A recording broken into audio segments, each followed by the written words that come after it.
afternoon, everyone. A warm welcome to all of you on behalf of the Indian Business and Professional Council, Dubai. A warm welcome to our chief guest today. Before we start the session, a big thank you to our sponsors, Emirates NBD. And to begin with our session, before I hand over to our chairman, Mr. Suresh Kumar, there's a short profile AV of our chief guest, which I would like to share with you all. Thank you.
Please welcome our chairman, Mr. Suresh Kumar. Rajeev ji, thank you for joining us in this flagship program of IBPC, where we have featured over the years a number of illustrious leaders. It's great to have you with us, and I'm sure this evening we can have a stimulating and hopefully a little bit provocative conversation as well, in terms of provoking thought processes that are vital and which is one of the key foundations of IBPC to stimulate a debate and a discussion in a very healthy manner. Let me plunge straight into my first question.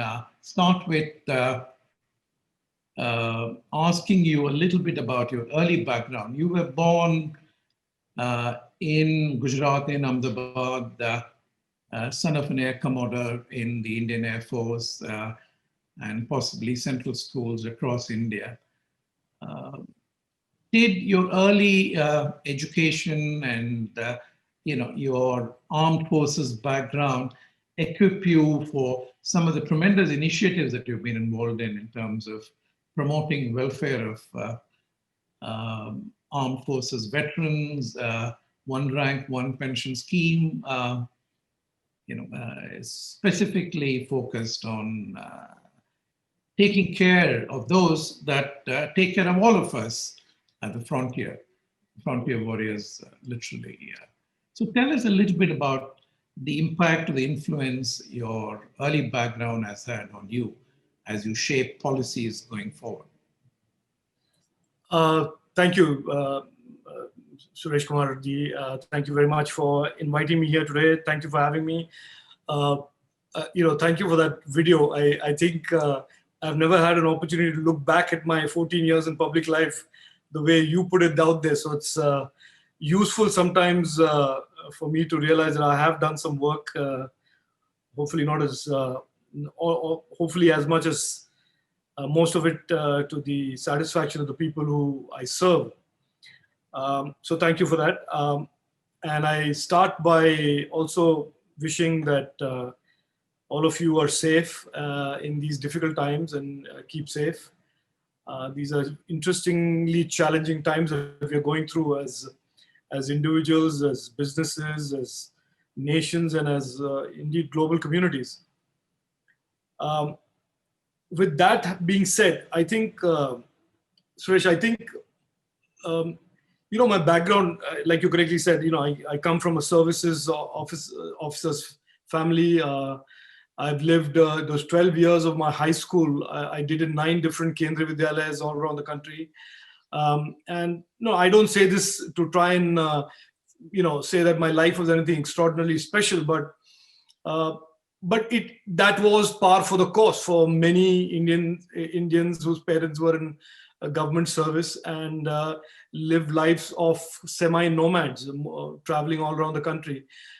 It did do 2 things for me. And you asked that question, and it's an important question in terms of my own assessment of myself, that living amongst people whose only mission in life was to serve the country, and everybody who dons a uniform, then today and in the future, they do so not because they look for a profession. They do so because there is a certain idealism, there is a certain calling to serve the nation and so serve their people that takes them that direction. And having lived all my childhood and even to a large extent my time in college amongst people who had that front and center as their mission in life and that defined them, has in a lot of ways shaped my approach towards public life. I got into politics not to be a political entrepreneur like most people see politics. I didn't get into this to become a minister or a prime minister or to realize some ambition of mine. I got into politics essentially to answer the call of public service. And the ethos of public service is what I learned, I think, from being around men and women in uniform and the families of those men and women in uniform. So in a nutshell, a lot of these other things just came naturally to me, but the fundamental takeout of a life like that was that I believe that politics is about public service, and public service is a good thing.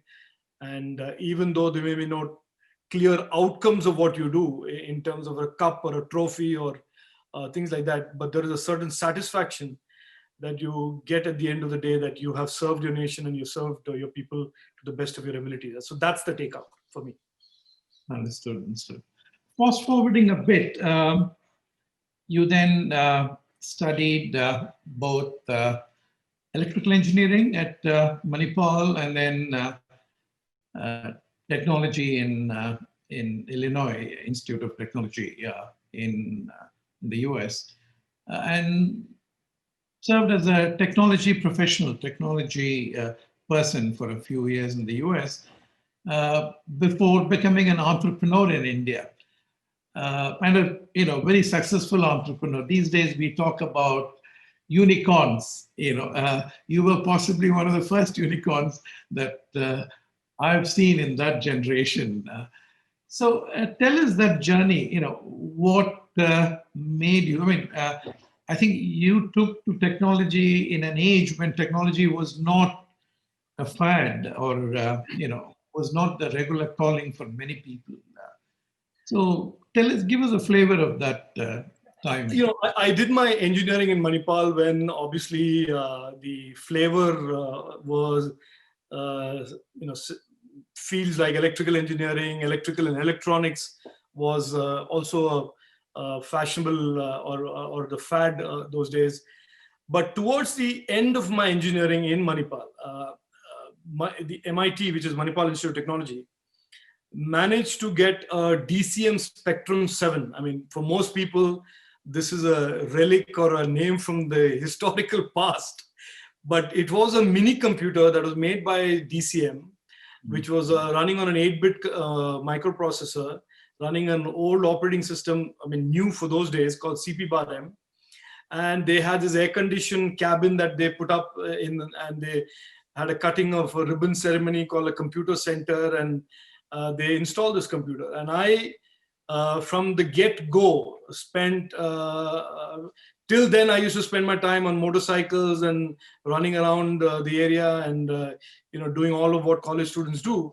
But for the last 14 months of my life as an engineer, as a student, I spent almost every minute that I could get on that machine. And I discovered this tremendous fascination for and love for and passion for programming and coding. And that I did from then to pretty much when I came back to India. I turned out to become a prolific coder. It was and I thought my future would be that in the Silicon Valley, being a technical geek or technology geek, as we were all referred to disparagingly those days. And I had a very, very good time doing my master's in computer science. And then I moved on to a company called Intel, which is obviously everybody knows it now because it powers most of the laptops and computers that you know. But those days it was a smaller company, really state of the art, with some really great people who defined the world of computing and defined the world of the internet as we know today. And so I had occasion when I was working at Intel to grow very fast and work with some of the greatest names. I've had donuts with Larry Ellison and Bill Gates and Steve Jobs and all of that. And I came back after a trying period of designing the next generation of Pentium processors to take a sabbatical of a few months in India. And I did not know anything about finance. I did not know anything about business. But as good fortune, or whatever you want to call it, fate would have it, the Minister of Telecommunications those days was a gentleman called Rajesh Pilot. He was a very dynamic Congress leader who was a minister. And he happened to have been a student of my father's in the Air Force. He learned flying from my father. And so my father took me just to meet him and say, look, there is my son. Fathers are always proud of the sons that they trot back from the US. So here's my son. He's an engineer in the Silicon Valley. And Rajesh Pilot, in a meeting that even today is, is sort of engraved in my head, said, why don't you come back to India? We are doing this whole cellular thing. Why don't you try it? And I did it. I took a 1.5 years leave of absence from Intel. They were kicking and screaming about it, but I said, let me try this. And well, as they say, fate has mysterious ways of playing out. And the next thing I knew, I was an entrepreneur. I was learning what a balance sheet was and what finances was. And my wife was the first one who taught me what a balance sheet should balance assets and liabilities. She painstakingly explained to me that the logic that assets should be more than liabilities is not how finance works. Assets must balance liabilities. Balance sheet is the first lesson in finance that I got, and I got it from my wife. And what an entrepreneur you turned out to be, in terms of the journey thereafter. And you continue to be an astute investor, and your ability to recognize and support innovation and new initiatives has been phenomenal. And so how do you, and this is something which always puzzles us, managing successfully a business, and all of us, or many of us, are businessmen and professionals in IBPC. How do you manage that with an active pursuit? Because politics can be an all-consuming, vocation. So, how do you cope with these? No, look. So Suresh, since about 2016, I don't have any active executive position in anything. So I'm not in any company. I don't have any executive position in any company, but I do mentor people. I do manage to tell people about investments. I have capital of mine that is deployed in various companies as an investor, like most of us have. And so I don't have any real distraction from my primary objective today, which is to try and help build or try and help contribute to building a better India. So my commitment to politics is not part-time. It has never been. The day I joined politics in 2006, it was a very clear, informed decision on my part that I had made the money that I had to make out of my entrepreneurship. And from then on, it would be a commitment to public life.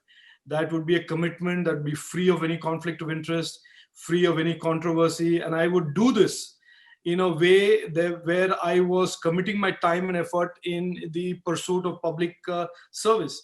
So I have had absolutely no problems with time.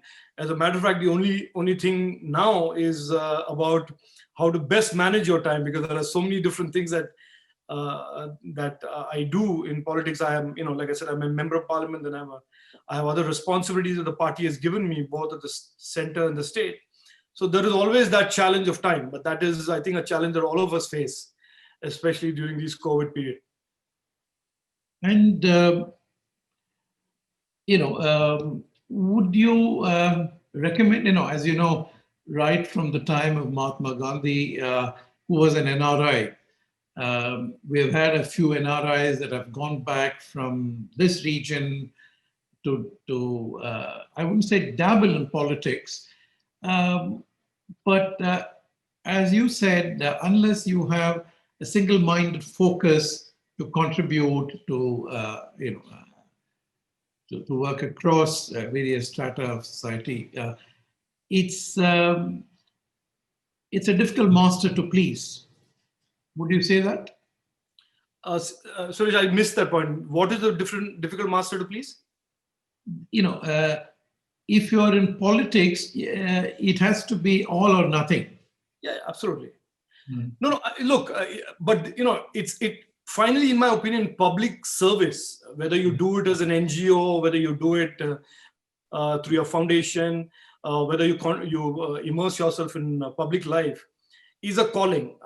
Some people do it with the full passion that they have. Some people do it for opportunism, and this is not necessarily unique to India. It is true for politics all over. But it is clear that the people who join politics for a real purpose to really make a difference get visible very quickly. People can distinguish those who are in there for a political arbitrage, political opportunity, and those who are there for public life and public service. So there are two types of politicians, clearly, but it becomes very clear to somebody who's a reasonably close observer of public life and is involved in citizenship, or is a citizen who's involved with politicians, who is a genuinely caring, concerned public servant versus who's in politics for another set of reasons. The first category of those who are in it to make a difference will be somebody who will always commit 150% to politics. And I mean politics in public life, not politics as in, call it bad naming people and bad mouthing. That is also politics. But what I mean is public life can be, if you're really passionate about it, it is something that will take you 150% of your time and energy and commitment. That sets the context. You mentioned earlier building India, building a better India going forward. And that is always a continuous journey. It's not a destination. And in that context, the Honorable Prime Minister's recent initiative of Atmanirbhar, I think is tremendous, simply because, India is one of the top 5 economic powers in the world. very shortly, in a few decades, will be one of the top three. And you need a resilient, self-sufficient economy. I mean, I would certainly like you to speak in detail about the initiative, about what are the building blocks there, but also bring in another dimension, which is that India also needs to produce for the world. You know, as an economy of the size that India is, with the kind of resources, especially high quality professionals and skill sets. The whole world is a market for us. The whole world is an opportunity for us. And especially city states like Dubai or Singapore and the like would very much want to connect up both industrially and otherwise with India. So in that context, we'd like to hear from you about Atmanirbhar. Okay, great. So so I would the way I talk about Atmanirbhar Bharat is to put it in a certain context, and I think it's important for your audience and generally people who are getting involved with the future of India to understand a little bit of the backstory of India and backstory of the world trade and world economy as we see today. But before that, let me just say one thing. One of the definite takeaways of the COVID crisis, apart from the fact that it has had a significant impact on economies all over the world, including India, the US, UK, Australia, Japan, all the big countries in the world have been significantly hit. Apart from that, one of the big things that is going to come on the other side of the COVID pandemic, when the world emerges out of the pandemic, is that the world as we see it is not going to be the world that is going to be the future. Over 25, 30 years, the world economy has, through whether you want to call it the WTO's fault or multilateralism's fault or whatever, I'm not getting to the fault or blame game here, but we've reached a situation where the manufacturing concentration in one nation has created significant dysfunctionalities in economies around the world. At a very limited, at a very broad level, the WTO can be said to have exported manufacturing jobs away from every nation into just one nation. And that kind of economic concentration in one country, which is China, I'm talking about China, has put essentially the world economy in a situation of dependence, which we saw during the COVID crisis, where countries had to get the raw material for the medication from China, the raw material for equipment from China. And it is, people say there have been pandemics like this before, and they call the Spanish flu, they call, all of those in the early 1900s as comparables to what we are going through.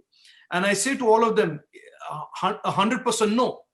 It may be comparable on a healthcare, in the healthcare context, but it's clearly incomparable and totally to the opposite of what the world was like in 1900s versus today. The world in the 1900s still had most of the countries being able to fend for themselves. It was an economic model that had countries depended on each other, yes, for mercantile purposes and some raw materials and some finished products and so on and so forth, and there was healthy trade, but there was this clear, the COVID has clearly exposed the world to this kind of imbalances that exist today. Which leads me to say, and I say this, and I've said this on the floor of the parliament, and I will predict today that there is going to be tectonic changes in the way the world economy is going to be organized going forward. And that will be starting with, at the very minimum, diversification of supply chains away from only one country into multiple countries. And this is, whenever I say this, people say, no, no, you're China bashing. This is not about China bashing at all. This is all about a new a doctrine of self-reliance that now is a natural aspiration of every country in the world, even the smallest countries to the biggest countries, now have the desire to say, we don't want to depend on anybody, or we want to reduce the dependence to the minimum when tomorrow there is some other crisis, whether it is a healthcare crisis or some other natural disaster. So I will lay out for you the one point that the world after the pandemic is not going to be anything similar to the world before the pandemic. Point number one. The second point is the history of India. And this, I'll just make a simple point before I launch into Atmanirbhar Bharat and why Atmanirbhar Bharat is important and why is it so realizable. One of the questions that I am asked when I go to the US and I'm on some think tanks and so on and so forth, is that why is it that over the last 30 years, one country, China, the same background, India and China were not necessarily very different in the late 80s and mid 80s in terms of economy, per capita, poverty, all of that. We were, in the same ballpark. As a matter of fact, India was actually slightly ahead of China in the mid 80s. Why did China get ahead so fast and so far ahead? And the typical tendency of a Western economist is to say, no, it's India's fault, or it is Japan's fault, or it's South Korea's fault that they allowed, China just outbeat them in competition and just outcompeted them. And actually that is not true. If you look at the entire rationale of WTO and how the Western countries came to the help of China as a consequence of the Cold War, and China was propped up as an proxy to take on the Soviet Union. I have in the last 1.5 months, I have researched every document that I can get my hands on US policy, trade policy, technology policy in the late 80s and the early 90s. And there was almost a systemic US governmental push to move technology, capital, manufacturing, jobs into China. So the point I am making is the irony of the 90s and the 2000s, those 2 decades, is this, that a democracy like India was ignored by Western capital because they thought we were socialists, which we were. We were constantly talking socialism, socialism, socialism, socialism. And a communist country like China pretended to be a free market and got all this technology and all this capital for 3 continuous decades. That is exactly what has put us in the position that we are today, not just as India, but as the rest of the world. India had a trade deficit with China in 2004 of $1 billion. Last year, it was $55 billion. That is the engine of growth. That is the momentum that China has created over the last 3 decades. And most importantly, last decade and a half in the manufacturing sector. And they were trying for the last 4 or 5 years to move that momentum into the technology sector and the internet sector. So this is the backstory that I just wanted to say before I come to Atmanirbhar Bharat.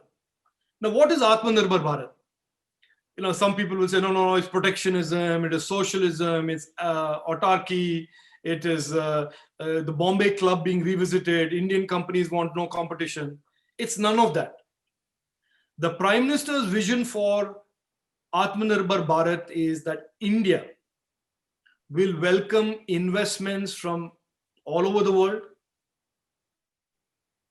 will welcome industries, manufacturing, technology, services, the entire breadth and spectrum of it, to come to India, to invest, create platforms, create manufacturing capabilities and capacities, in a manner where, of course, the economy will expand, jobs will be created, but it will create a certain self-reliance for the economy of India in terms of the products and services its consumers require.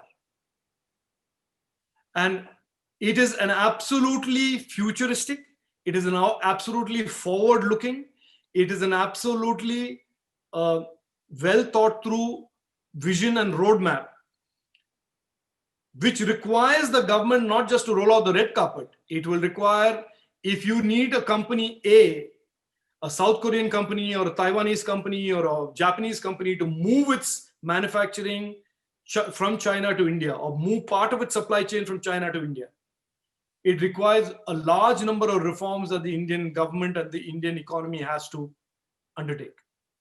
If you've seen, he's already started with labor. He started with the financial sector reform. So in a nutshell, Suresh, I just want to just lay this out very clearly to your audience.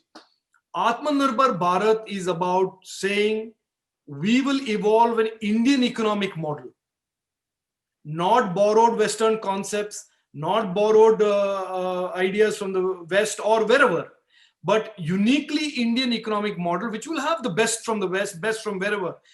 And we will create this economic model that is focused on expanding the Indian economy in size, expanding the Indian economy qualitatively in terms of opportunities for more than just the 4 families or the 5 families that used to crowd out everybody else for many decades. Diversifying the economy into, from just technology and IT in the services sector to a large number of areas, creating $1 trillion digital economy, and diversifying the economies into critical areas of manufacture, for healthcare, for medical equipment, and so on and so forth. So there is an underlying architecture, there is an underlying design, and most importantly, there is an underlying clarity on the outcome that this sought from the Atmanirbhar Bharat vision. It is about India becoming, and at this point, I just want to say another thing. The world is also, when I say diversifying supply chains, the world economies, the US, Western Europe, Australia, Japan, South Korea, these large economies are also looking for diversification from the current nation that supplies them products and services to another nation where trust, and this is where India scores, where trust, rule of law, transparency are a far higher premium than the current sources of their supply chains.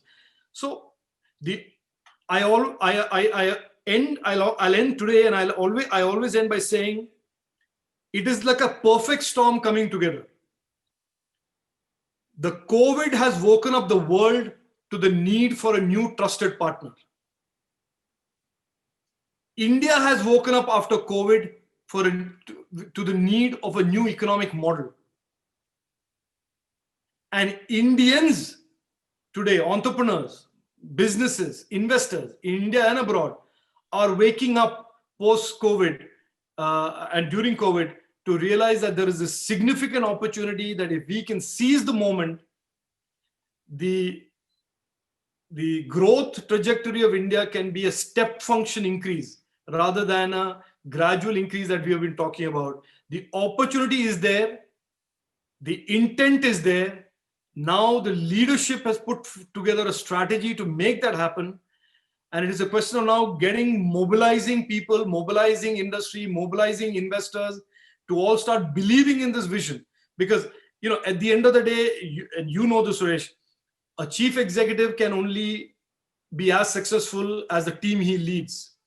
The chief executive can be only as successful as not just his vision, as how much his team believes in that vision. And it is that process that we are going through today, which is essentially clarify that Atmanirbhar Bharat is not a protectionist. It's not a pivot to protectionism. It's a pivot to a future robust, self-reliant economy that can be, that will expand, of course, but will expand in a manner that is strategic and creates opportunities for India to play a much bigger role in the overall community of nations and the overall global economy. Thank you. No, thank you. I think that's clear articulation of the Prime Minister's vision, and going along with the Make in India initiative earlier. I think all of these string together very well. I was going to suggest, and this is really straight thinking out of the box, that the next step is that not only should India produce for the world, if not all of the world, for some parts of the world, but also actually Indian entrepreneurs, Indian SMEs, even mid-sized enterprises, etc., that have clear niche skill sets and experience, and they scale up both in terms of quality and numbers, and actually go out of the country and produce. Because what's happening, Rajiv, as you well know, many countries like India have started thinking about these dependencies that you mentioned in the beginning, where there can be a supply chain disruption, which can be quite detrimental to their population, especially if they are critical items of consumption or critical items of security. And so a number of initiatives, for instance, in the UAE, has centered around food security, for instance, has centered around pharma security now. They want to make sure that when the vaccine comes, when the medicines are needed, when the treatment is needed, that they are well equipped, even in terms of skilled manpower security. For instance, the UAE worked with India very well to get nurses and doctors flown in during the recent COVID crisis. Right.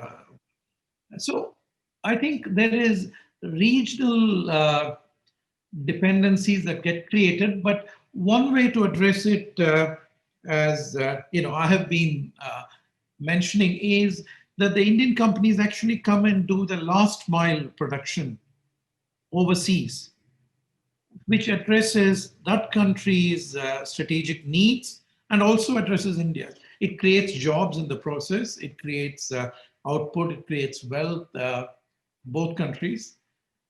So I wanted your views and thoughts on this.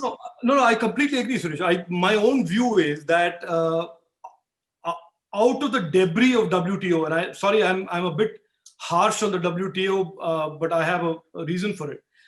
I think out of the debris of WTO will emerge these strategic bilateral, multilateral alliances that will address some strategic space. Now, you mentioned healthcare.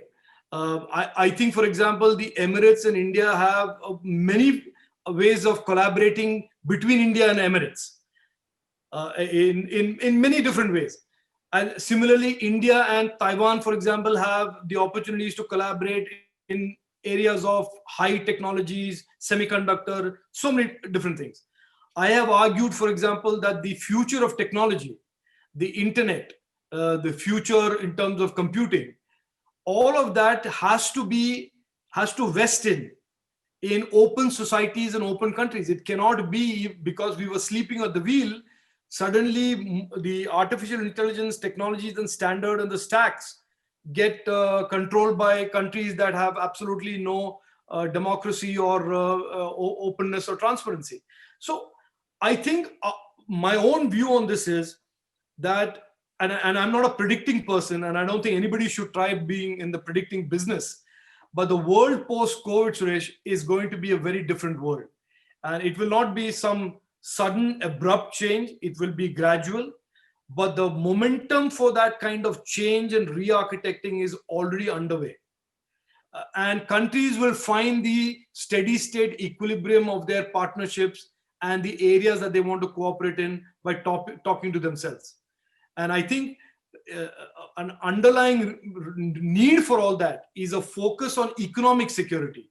What has happened for the last 4 decades, the focus has been on military, geopolitical security. We have spent a lot of time and energy discussing energy security, but actual economic security has not been discussed. And I think those economic, technology, those are areas that will now come to the fore and say, if India has absolutely no problems working with China, or nobody has a problem working with some other country, as long as some basic principles of reciprocity and basic agreements of economic resilience, economic self-reliance are established. So just to answer your question, I think these kind of bilateral relationships are going to be the future norm, rather than this multilateralism that we saw in the past. And what the nature of the future world order is, I don't think we should try and predict, but we can safely assume and predict that it will be not what it is today. Absolutely. I think, only the last few days we had the Indian Foreign Minister Jaishankar, he was here in Abu Dhabi, and the relationship between the UAE and India have transformed dramatically after the Indian Prime Minister visited after nearly 40 years, the first Prime Minister to visit in 2017. Since then, there have been reciprocal visits. The dialogue is both strategic and very cordial. And the advantage is the two countries complement each other very well, exceptionally well. The UAE has plenty of investable capital and resources, financial resources, and India has. And the same is true for a few countries in this region and India. So they all look to India to take some of these initiatives in a manner in which it serves, to the extent possible, the objectives of both countries, to make sure that, which is not a model that many countries have followed, whether it is China or even the US. They have always looked at their own interests to the exclusion. So when this is a partnership model that they're looking for, where they can invest, and they have invested very substantially in India, especially in the infrastructure space. And there was a 75 billion US dollar target that was set for capital flows between the UAE and India, into India. So I think there's an opportunity to bring all the initiatives such as Atmanirbhar Bharat, Make in India, and actually target in dialogue sectors and areas where it achieves the strategic objectives 25, 50 years ahead. Is such a strategic dialogue, I'm sure it is happening. How would you suggest that the NRI community, the business community here, organizations such as ourselves, which want to be a catalyst and which is already a catalyst in terms of pushing some of these forward, giving it momentum, seed investing in them. How do you suggest we take it forward?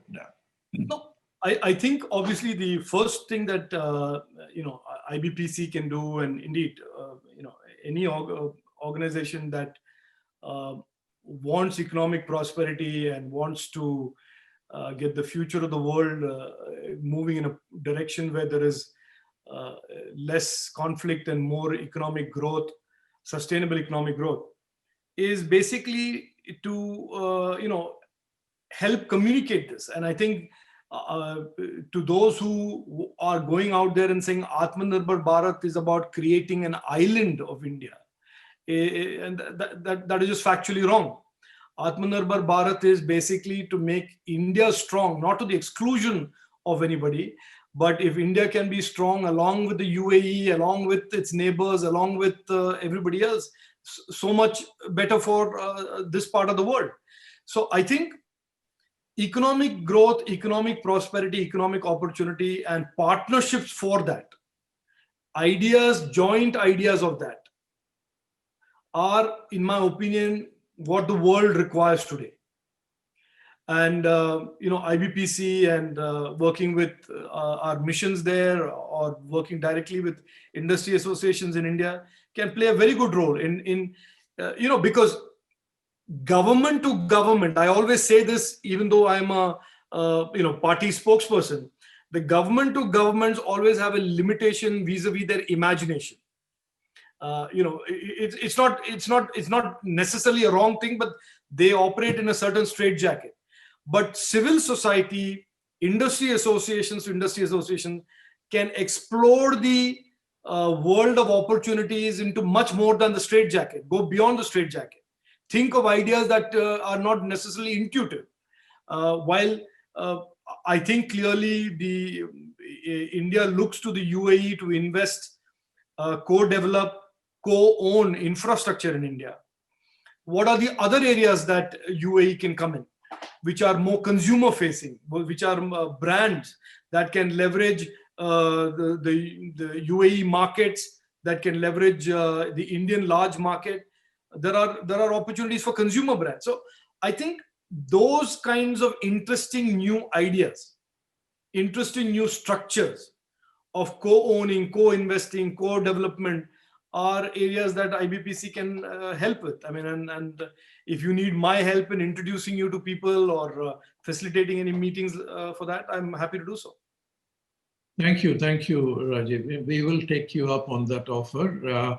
I think I'll quickly move to, we've had a number of comments and questions from our members. I'll take the questions. Sure. The comments are all very appreciative of your comments and your thought process this evening. Let me start. Mr. Nandan Bojraj says, what provisions Atmanirbhar has for new startup companies? And this, it's a good question, important question. And I want to say this, that if you look at what the economy's transformation has been in the last 5 years, that is 14 to 19, one of the important attributes of that is the broad basing the economic base. And I'll explain to you this in a minute. Sorry, this is a very important point. In 2010, when I raised in Parliament a question about the fact that 95% of the Indian banking system's net worth had gone as loans to 8 families, in an unprecedented concentration of risk and capital. You are a banker, you understand how wrong that is, and how that crowds out every entrepreneur who has an idea, who wants capital. And the only way you could get capital is by either bribing somebody or doing something like that. The difference today is that entrepreneurship at the most bottom level of the pyramid of self-employed informal businesses and going up to startups today have access to capital. So that focus of Prime Minister Modi's economic policy is a core to Atmanirbhar Bharat, which is entrepreneurship is what is going to drive this economic engine, rather than just 4 or 5 family businesses or large legacy groups. Because entrepreneurship brings into the economy a certain efficiency, a certain type of, certain culture of innovation, certain culture of can-do spirit, whether it is the informal sector entrepreneur or the formal sector entrepreneur. So it is, to answer the question, it's a very fundamental piece of what Atmanirbhar Bharat's, it's a fundamental part of the Atmanirbhar Bharat DNA. Nandan says you have answered the question in an exemplary manner. He's prepared to leave his job and become an entrepreneur if you agree to support him. Yeah. No, look, good ideas, good entrepreneurs, in my opinion, today in India have absolutely it's not difficult to attract capital, investment capital. Okay, but having said that, look, I'm an investor, and I know for every 2 great successes, there are 100 failures. So every good idea isn't an automatic success. It requires, India continues to be a challenging environment. The consumers are finicky. If it's a consumer product, you have to understand the markets well. If it's a technology product, you have to understand the technology and the regulations around technology well. So, I encourage entrepreneurship, but walk into it with the eyes open, muscles braced and ready to put on a good show, because capital is no longer the impediment. I don't think so. We got a question from Subra Isaacstein. After some strong compliments to you, a question specifically, she says that what are the top 5 leadership qualities that helped you to reach these heights or the levels at which you are now operating? No, I don't think I have any. I don't think I have any special qualities, and I don't want to pretend that I have. But the only thing, if you want to call it defining about me, is when I get on something, I never give up. I like to do it well. I like to do it completely. That's the only sort of quality about myself that I like to talk about. There's nothing special. I think if you care for this country and you care for getting something done, it's not difficult to be successful. Good. Another interesting question from Pradeep Pant.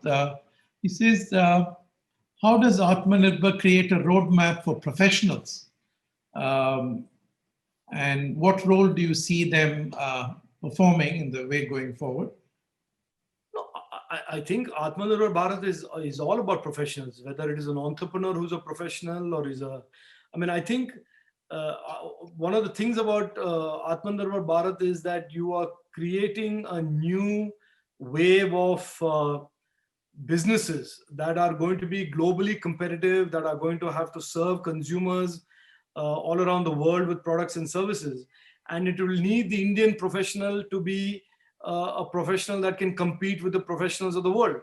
So I think, when you create a great product or a great service that is going to be made in Bangalore or Hyderabad or Coimbatore, and it is being sold in, let us say, Wisconsin or London or wherever, the professionals that make it, that design it, that manufacture it, that service it in India have to be world-class professionals. So I think it will seek Atmanirbhar Bharat, in a sense, will create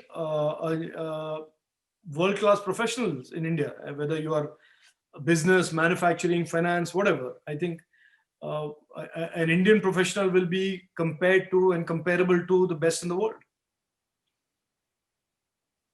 Another interesting question from Mr. Shankar Narayan. He says, excellent articulation of the tectonic shift that's happening.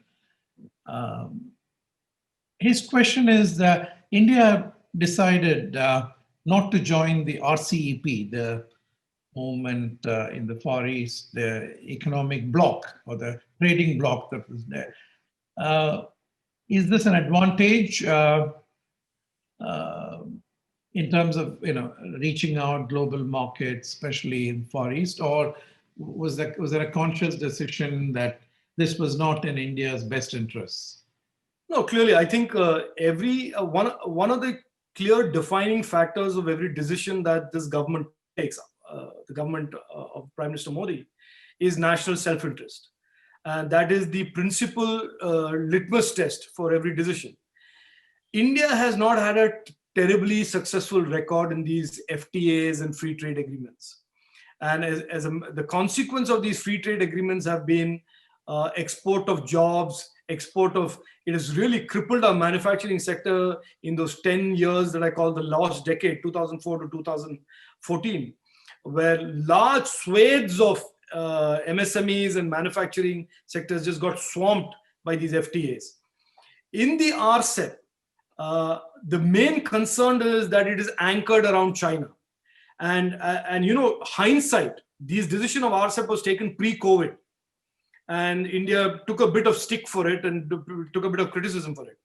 But the world is now waking up to India's point of view that we don't really need these kinds of huge, complex, non-transparent trading blocks. What we need is much more transparent, much clearer, much transparent in terms of benefits for both parties, or benefits for the multiple parties.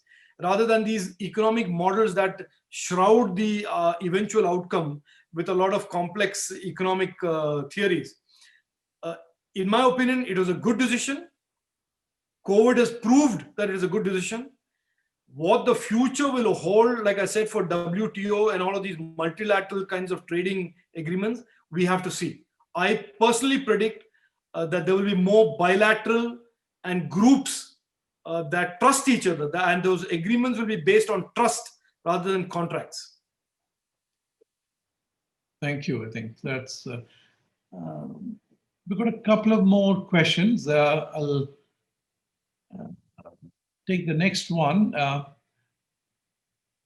How can we bring revolutionary changes in the farming sector through Atmanirbhar initiative? Agriculture, farming. This is a very good question, sir. And I'll explain to you why I say it's a good question. I come from Kerala. I'm an original Keralite.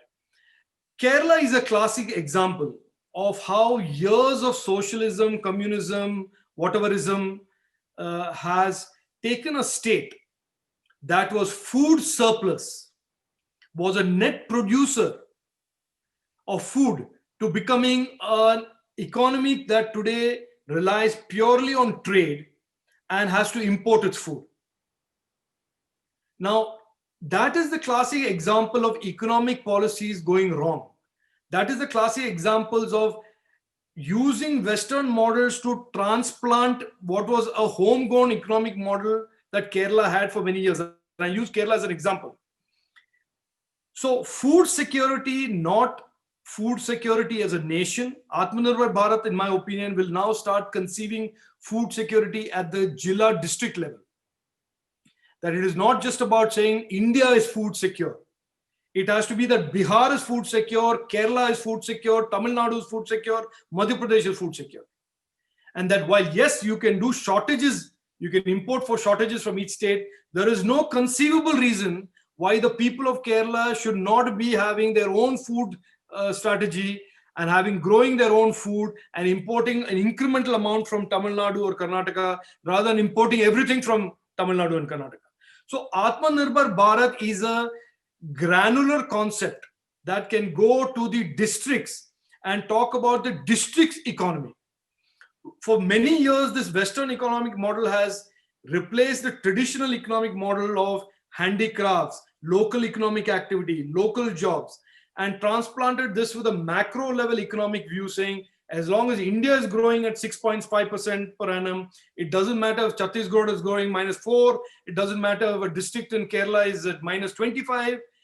That is what covers up the reality of poverty, the reality of the divide between the haves and the have-nots by looking at these macro. Atmanirbhar Bharat, the way Prime Minister has articulated it, it is that every community in India must have a degree of self-reliance. Not 100%, but must have a degree of self-reliance in terms of economic activities. And if you see what he has done now for the farmers' bills, he has basically untethered farmers.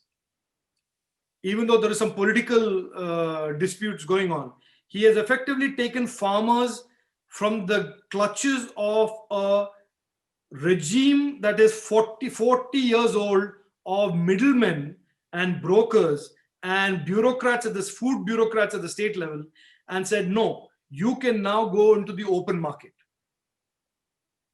So macro level reforms, as well as going and ensuring that policies create economic independence and economic self-reliance at the lowest unit of governance, which is a district or a village, group of villages or a town. So that is, in my opinion, Atmanirbhar Bharat, and it applies to farming and food as it does to handicrafts and jobs. Thank you. That was a good question from Seema Chaudhary. Yes. Prem Kumar has a question. He says, what would make India attractive to get back Indian professionals and entrepreneurs to develop digital dominance? He uses the word dominance. Perhaps he means leadership. Given India's natural. I think it's a good question. I think it is for a country that wants to create a $1 trillion digital economy, and we are about $200 billion today. We want to make a $1 trillion digital economy. It is a goal very much within our grasp. We can do it. It creates not just economic activity, it creates jobs and employment and entrepreneurship. We have some work to do. We have some work to do as a nation in terms of creating the policy framework. We have some work to do in terms of creating the regulatory mechanisms to allow this kind of expansion of the digital economy. While internet represents many things good, the internet also represents many things bad. I mean, there's a lot of things on the internet that today can be seen as dangers to social order. It creates incitement. It can be, it can create a viral fake news that can then create societal unrest.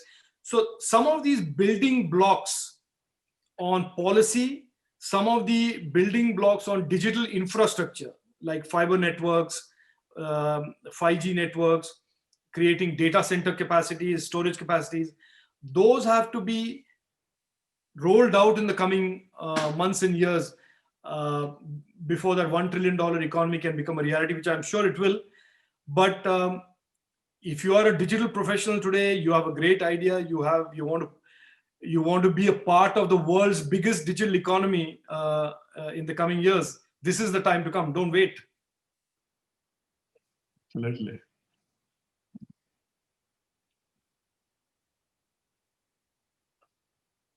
There's a question from Seema Chowdhury again. Can we promote this Atmanirbhar concept as a subject in our educational policy, just like subjects such as disaster management, environmental science, and so on? I think if you see the new education policy, Suresh, just to answer your person who asked that question, if you look at it, it is a new education policy is essentially building around teaching our younger generations who we are, where we came from, to be proud of where we came from, so that we are not diffident about where we can go. You see this, if you are confident about where we come from, where we came, our heritage, that we were successful, we had, we have all of these things behind us in the back, so many different people who achieved so many different things, our culture, our heritage, all of that. Then there is a certain momentum and capability of can-do that's built in our younger generation. So that, along with the fact that the government has proscribed or is articulating this Atmanirbhar vision to reach every community, will automatically make sure that at least, if not our generation and not the next one, but the coming generations of youngsters will come into this global workplace very confident Indians and very equipped, and not, no longer those many years of begging bowl model that we came in, and where we had to go out of India looking for economic opportunity, which I did and many people in Dubai do. And I don't mean that to mean anything less, but that's what our generation had to do. We did what we had to do. But the future generations are generations who will build the country, sit there, create these opportunities that Atmanirbhar Bharat, in a sense, envisions. We've got just last few questions that I will take. What are the specific priorities or sectors for Atmanirbhar Bharat? In particular, the construction sector in India is led by politicians, says Samath Srinivas.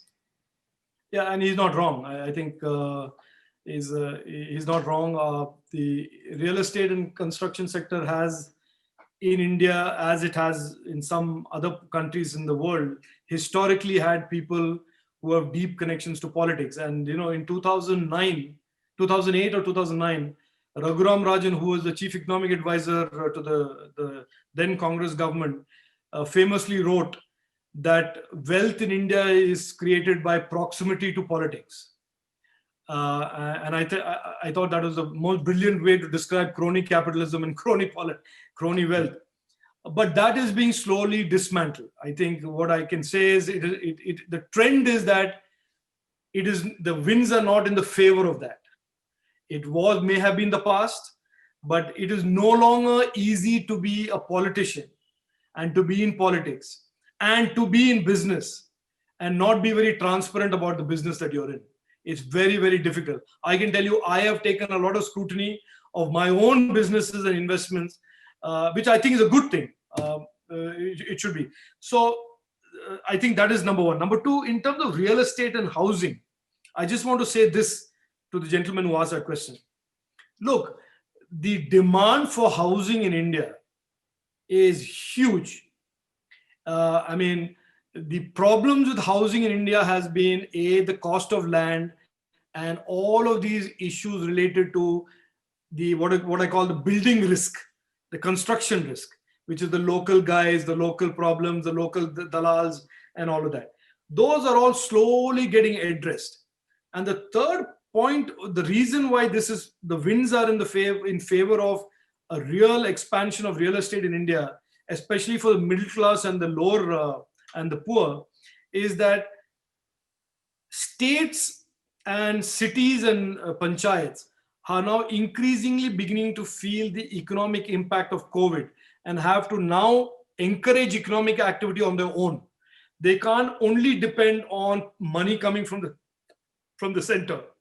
So this construction creates employment, real estate creates employment, and so more and more state governments will start making the rules and regulations. This is my fond hope anyway, that rules and regulations that today allow only a certain type of a real estate guy to succeed, to allowing more and more people with capital and capability and innovation to succeed rather than political connections. Melvin Cornelio asked about connecting rivers in the north and south India. Connecting rivers. Any views on that? No, I think he may know that during Atal Bihari Vajpayee's time, there was a significant effort called the Interlinking Rivers, National Interlinking River Project. And the idea was that would address both the natural disaster implications of having these uneven types of water and flood issues. And also it will create a more, from a point of view of food security and water security, it will help. That for the last 10 years, the 10 years of the UPA was put on the back burner. Now there is another committee that has been formed by Prime Minister Modi to look into it. The issues with that, as you know, are sustainability, environment.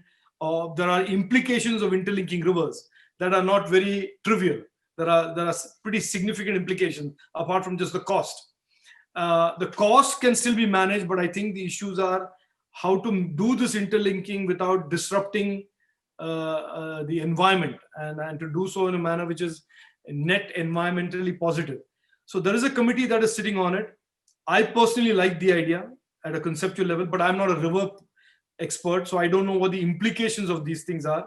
But to create a network of rivers in India that essentially help in both the food and water security aspects, I think is a good idea, which Prime Minister Atal Bihari Vajpayee saw at that time.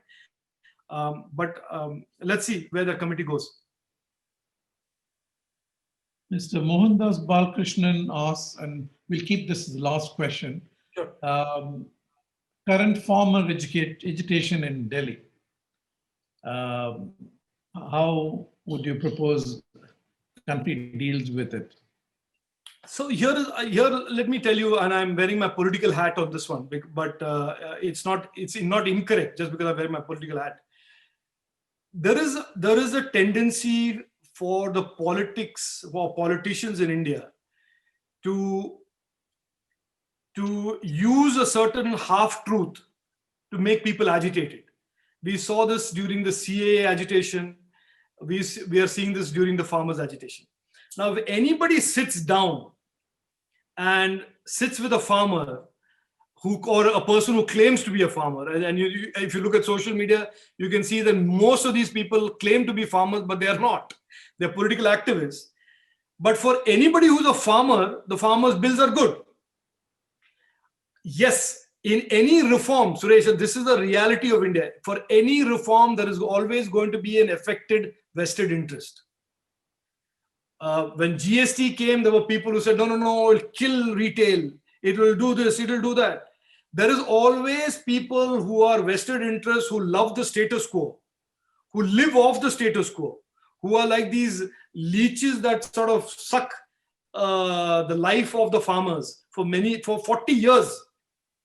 And now, when the farmers are being empowered and allowed to go and sell all their material in open markets with the backstop of an MSP, and the government is saying we will continue to buy MSP, but you are free to get the upside.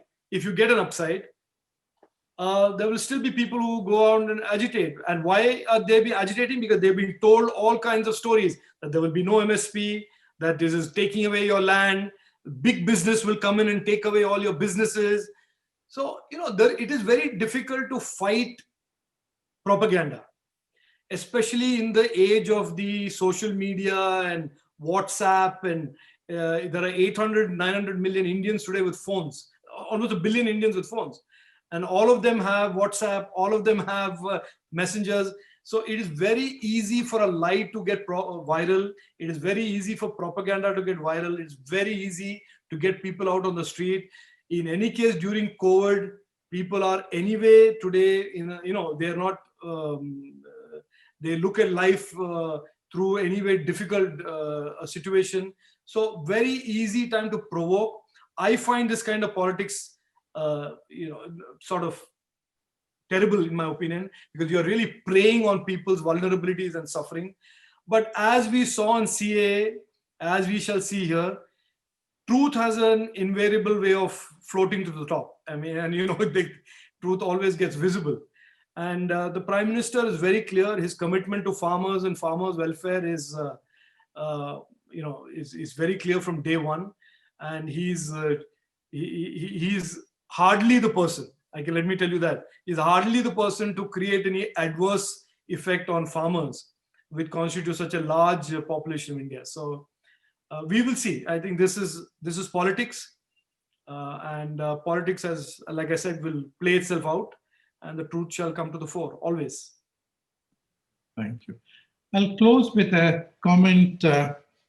Actually, it's a question by Subra, which says, you've been such a splendid articulator of these ideas and the vision of the Prime Minister. When can we see Rajeev Chandrasekhar as a cabinet minister, a dynamic cabinet minister? No, sorry. I honestly, this question has been asked to me so many times, and I say this, and I'm not being immodest or falsely modest. I didn't get into this politics for this. And frankly, even today, somebody says, leave politics and go home and do something else. I am very proud of what I've already done. I've been 15 years in politics. A 3-term MP is not a very small thing for a guy who's a service officer's son. Never imagined that this is ever possible. But it is the BJP that made it possible for me. And I'm happy where I am. I think if I can continue to do good and continue to contribute my ideas, I'll be very happy. I have no desire to be anything more than that. And frankly, look, at the end of the day, being a minister or being a member of parliament, as long as you can contribute and your contributions are visible and appreciated by the people who see those contributions, you should be happy. And I'm happy. On that positive and thoughtful note, Rajeev, really thank you and appreciate your commitment and your splendid answers. I'm sure we'll want to have you more frequently, depending on your time slots available at some point in time, in person in Dubai. Sure. So thank you once again. Thank you so much. Best wishes. I think we've got Sibi waiting in the wings. Over to you, Sibi. Thank you so much, Suresh sir, for this stimulating discussion. Thanks a lot. And thank you to our chief guest, Rajeev sir. It's really a pleasure to know you as a person. It's really encouraging to know that you are part of the policy making in the current dispensation. Thank you for your time. And thank you to all our members, our guests who have joined us, and hope you had a great time. and have a great evening ahead. Thank you so much to Suresh sir, and thank you so much Rajiv sir for your time. Thank you very much for having me. Thank you.